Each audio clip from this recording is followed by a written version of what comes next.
Hello bachcho, let's read this question. The question says point A and B are 70 km apart on a highway. A car starts from A and the another car starts from B simultaneously.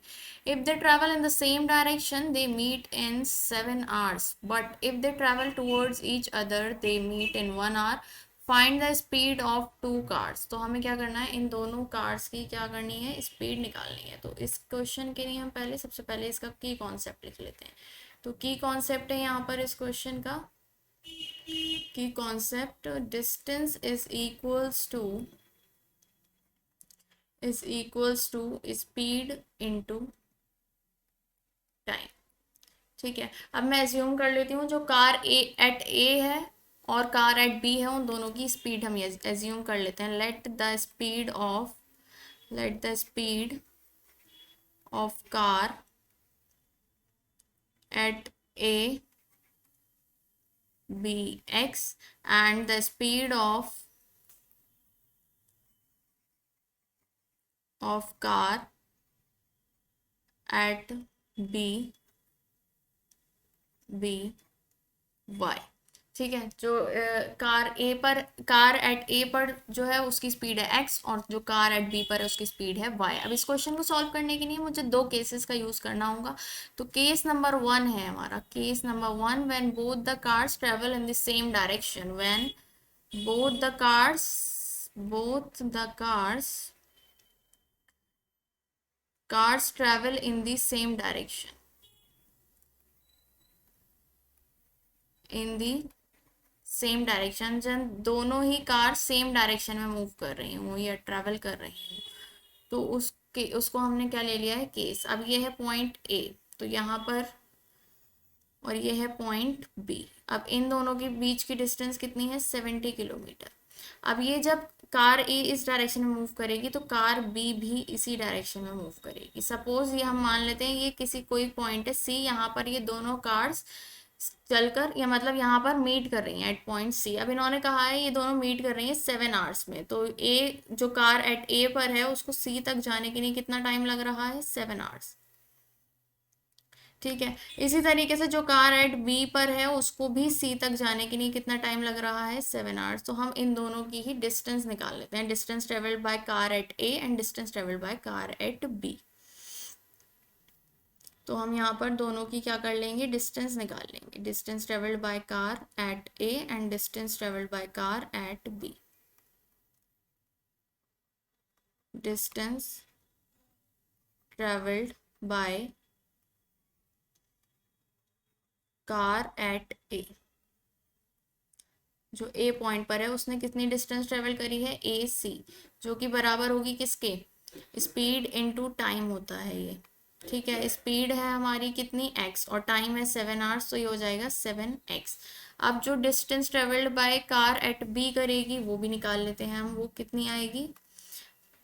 तो distance travelled by car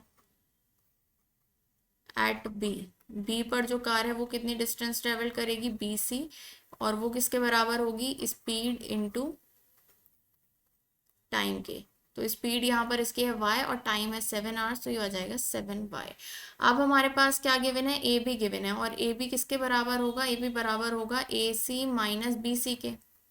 ठीक है, A B है हमारे पास कितना, 70, और ए सी है हमारे पास 7x और बी सी है हमारे पास 7y।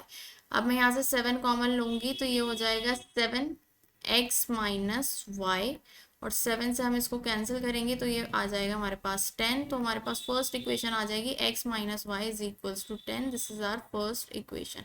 अब हम सेकंड केस डिस्कस करेंगे जब दोनों ही कार किस में होंगी, अपोजिट डायरेक्शन में मूव कर रही होंगी। Case number 2, case second, when both the cars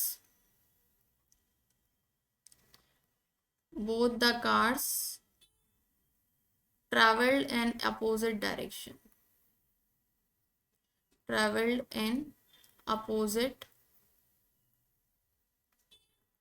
opposite direction में जब दोनों ही कार मूव कर रही होंगी।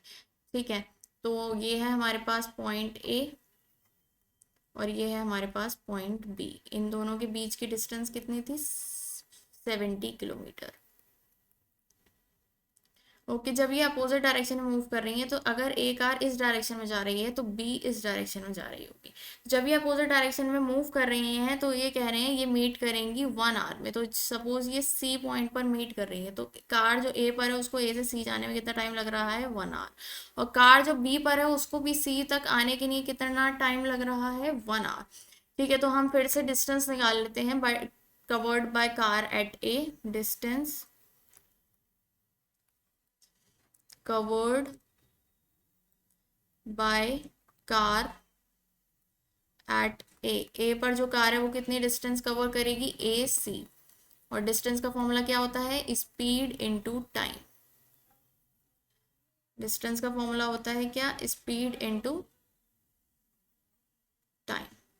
तो हम यहाँ पर लिख देते हैं क्या? Distance is equals to speed into time. ठीक है, स्पीड है इसकी क्या? x और टाइम है 1 आवर, तो ये आ जाएगा x। ठीक है, अब हम distance covered by car at B निकालते हैं। तो distance covered by car at B, ये कितनी डिस्टेंस कवर करेगी? सी बी के बराबर, जो कि होगा हमारे पास क्या? स्पीड इनटू टाइम के बराबर। Speed into time. ठीक है, स्पीड इसकी है क्या? y, और टाइम लग रहा है 1 आवर, तो ये आ जाएगा y। अब देखिए हमें क्या पता है, ए बी जो है वो किसके बराबर है? ए सी प्लस सी बी के। ओके, और ए बी हमारे पास गिवन है 70, और ए सी है x और सी बी है y। तो ये हो जाएगी हमारी इक्वेशन नंबर 2। और इक्वेशन नंबर 1 क्या थी? 10 is equals to x minus y. ये हो जाएगी इक्वेशन नंबर 1। अब मैं इन दोनों ही equation number 1 and equation number 2 को सॉल्व करूंगी बाय यूजिंग एलिमिनेशन मेथड।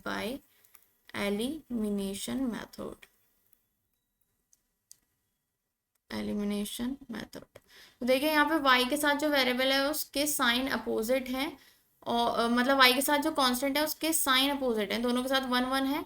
तो हम क्या कर देंगे? इसको ऐड कर देंगे। Add equation 1 and equation 2। दोनों इक्वेशंस को जब हम ऐड करेंगे तो ये हमारे पास है x plus y is equals to 70, और यहाँ है x minus y is equals to 10।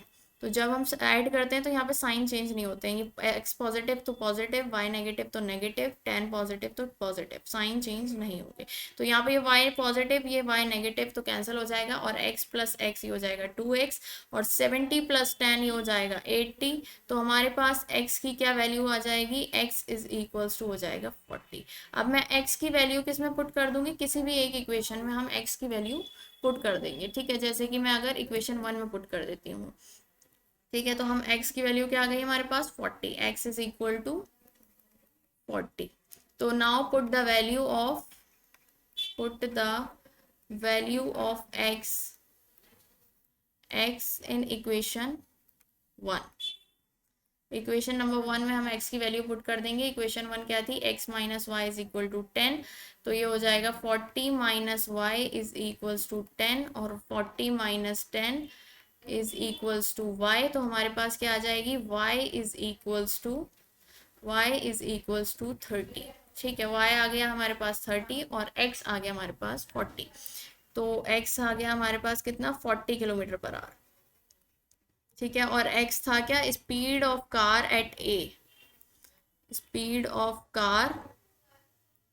Eight ए। ये थी हमारे पास क्या? x, जो कि आ गया है 40, और y है हमारे पास कितना आया है? 30 किलोमीटर पर आवर। ये क्या था? Speed of car at B.